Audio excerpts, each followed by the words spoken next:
극명하게 대조되는 두 가지의 사례를 들려드릴게요. 저의 한 친구 A의 이야기입니다. A는 최근 고액 연봉을 받는 직장에 들어가게 됐어요. 들어가자마자 A는 자신의 급여에 걸맞는 외제차를 구매한다며 벤츠의 상위 모델을 찾아보고 있었죠. 그리고 저한테 이렇게 말했습니다. 나중에 모임에 이 차를 갖고 가면 요즘 잘 나가는구나 소리를 듣겠지. 현재 A의 상태는 대출을 끌어들여 반전세로 서울 아파트에 살고 있었고 첫 월급을 받기까지는 아직 한 달이 넘게 남은 상황이었습니다. 차는 전혀 급한 게 아니었죠.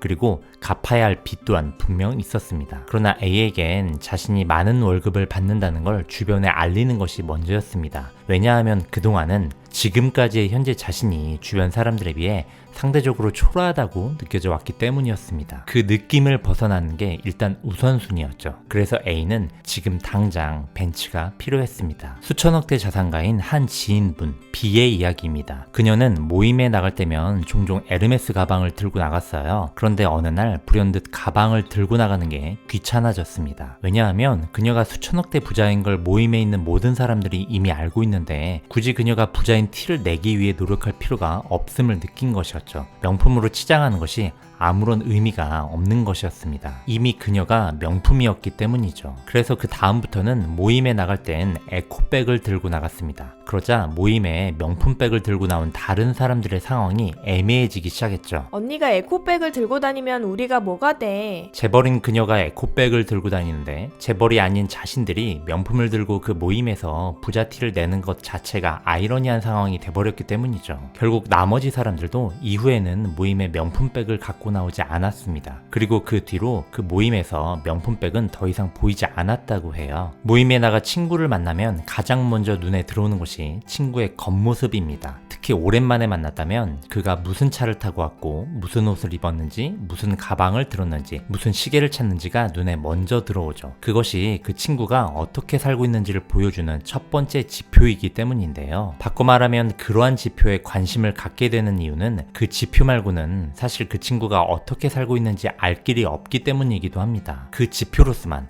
판단할 수 있기 때문이죠.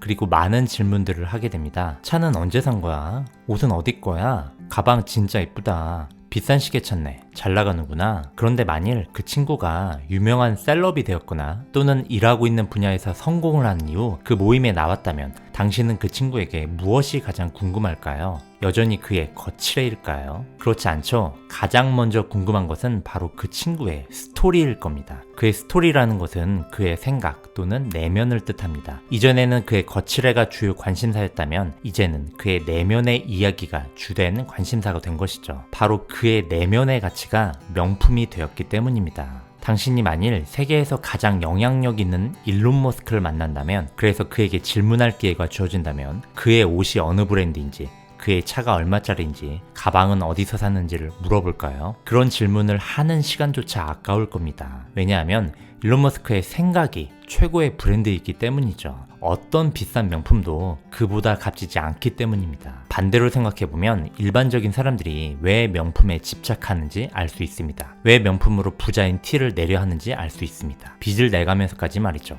그것은 나의 가치가 낮아서 명품으로 가려 하거나 나의 가치를 알아주는 사람이 없기에 명품으로 알려야만 하기 때문입니다. 당신이 명품에 집착하는 본질적인 이유를 알았다면 지금 당신이 관심을 가져야 하는 것은 벤츠나 에르메스가 아니란 걸 깨닫게 될 것입니다. 당신의 최대 관심사는 바로 당신의 가치여야 합니다. 당신의 가치를 올리기 위해 투자하고 노력해야 하는 것이죠. 명품은 쉽게 가질 수 없을 때 빛을 발휘합니다. 그런데 만약 당신의 자산이 증가했다면 또는 당신의 영향력이 커졌다면 그 명품은 가치를 잃게 됩니다. 왜냐하면 당신이 마음만 먹으면 언제든 그 명품을 얻을 수 있기 때문이죠. 즉, 그 명품은 그만큼 가치가 떨어진 것이고 당신의 가치는 상승한 것입니다. 당신의 가치가 상승하면 사람들은 당신의 거칠애가 아닌 당신 자체에 관심을 갖게 됩니다.